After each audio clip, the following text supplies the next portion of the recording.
নমস্কার বন্ধুরা, আমি ডক্টর সঞ্জয় চন্দ্র। আজ আমার YouTube channel bonsai with natural আর্টে আরও একবার আপনাদের স্বাগত জানাই। আজকের এপিসোডে আমি উপস্থাপন করতে চলেছি জেট প্ল্যান্ট বা পোটোকেলেরিয়াফ্রার একটি বনসাই গাছ। এই বনসাইটি আমি যে স্টাইল দিয়েছি সে স্টাইলটি সেমি ক্যাসকেড। প্রায় 5 বছর ধরে এটি আমি ট্রেনিং করছি এবং ট্রেনিং করবার পরবর্তীতে আমি যে স্টাইলটি দিয়েছি সে স্টাইলটি একটি কাণ্ডের থেকে বেরিয়ে যাওয়া ডান দিকের একটি বিশেষ শাখা নিম্ন দিকে ঝুলে গেছে এবং সুবিন্যস্ত হয়েছে, যেটি আমাদের ক্যাসকেড বনসাইয়ের একটি বিশেষ বৈশিষ্ট্য। এটি সেমি ক্যাসকেড হিসাবে আমি রেখেছি। এটিকে আমি সুন্দরভাবে প্রুন করে সজ্জিত করে আপনাদেরকে দেখাবো। দেখুন, গাছের যে ডান দিকের নিম্ন দিকে বেঁকে যাওয়া বা ঝুলে যাওয়া যে ডালটি, তার উপরে আমি আস্তে আস্তে বৃদ্ধিপ্রাপ্ত ডালগুলিকে আমি প্রুন করে দিচ্ছি। অনেক আগেও আমি এই গাছটিকে একবার দেখিয়েছিলাম।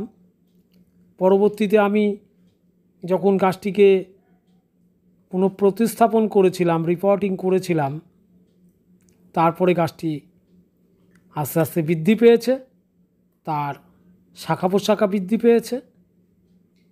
এই মুহূর্তে এই গাছটিকে পূরণ করা অবশ্যই জরুরি, তাই আপনাদেরকে এটি পূরণ করে আমি দেখাচ্ছি যে কি সুন্দর এই গাছটি ডিজাইন নিয়েছে। জেট প্ল্যান্ট একটি অত্যন্ত সহজ বনসাই করবার উপকরণ, তাই বিগিনার্সদের জন্য অবশ্যই প্রথম চয়েস হওয়া উচিত জেট প্ল্যান্ট। সহজেই এই গাছটিকে প্রোপোগেশন করা যায়, ছোট্ট কাণ্ড লাগিয়ে দিলেই নতুন গাছের জন্ম হয় এবং গাছটি খুব ঝোপালো আকৃতির হয়ে থাকে, খুব কম জল পছন্দ করে। ফলে আমরা এই গাছটি সহজেই বনসাই হিসাবে নিতে পারি, বনসাই হিসাবে কাজ করতে পারি বা ফার্স্ট চয়েস হতে পারে। এর সঙ্গে সঙ্গে ফাইকাস রুম্ফি বা পাকুর গাছও খুব সহজেই বনসাই করবার একটি উপকরণ। ফলে বিগিনার্সরা অবশ্যই এই গাছটিকে, জেট প্ল্যান্টটিকে আপনারা বনসাই করবার শুরুতে ব্যবহার করবেন, তাহলে এই গাছটি কখনোই আপনাদেরকে হতাশ করবে না। ইচ্ছামতো স্টাইল দিতে পারেন। প্রায় সকল রকমের যে ইন্টারন্যাশনাল বনসাই স্টাইল আছে প্রত্যেকটাই করা এই গাছ দিয়ে সম্ভব। এই গাছের ট্রিটমেন্টের ক্ষেত্রে একটু বলতে হয়, এই গাছ খুব কম জল পছন্দ করে এবং গাছের কাণ্ডগুলিকে শক্ত করবার জন্য একে বেশি পরিমাণ রোদ খাওয়াতে হয়। এ খুব রোদ পছন্দ করে। সামান্য ওয়ারিং এবং খুব বেশি রোদ খাওয়ালে এই গাছের কাণ্ড আস্তে আস্তে শক্ত হয়ে যায়, ফলে বনসাই করতে সুবিধা হয়। বেশি পরিমাণ জল এই গাছ দিলে, এই গাছে বেশি পরিমাণ জল প্রয়োগ করলে এই গাছের কাণ্ড কিন্তু শক্ত হয় না, বা কম রোদে রাখলে গাছটি কিন্তু কাণ্ড নরম হয়ে থাকে।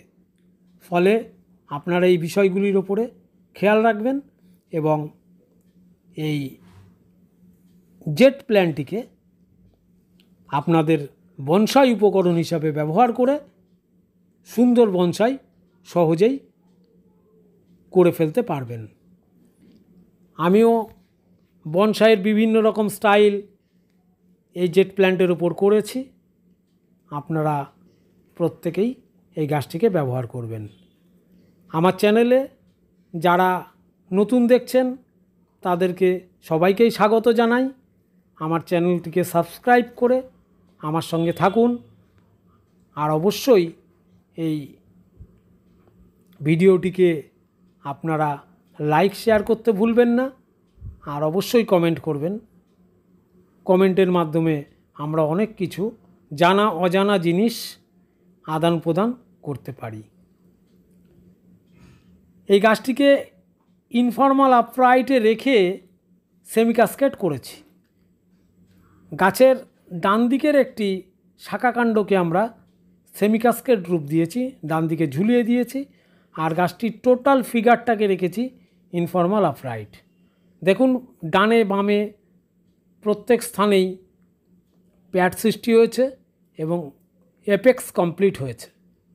আপনাদের প্রত্যেককেই আমি আরও একবার স্বাগত জানিয়ে আজকে শেষ করছি। নমস্কার।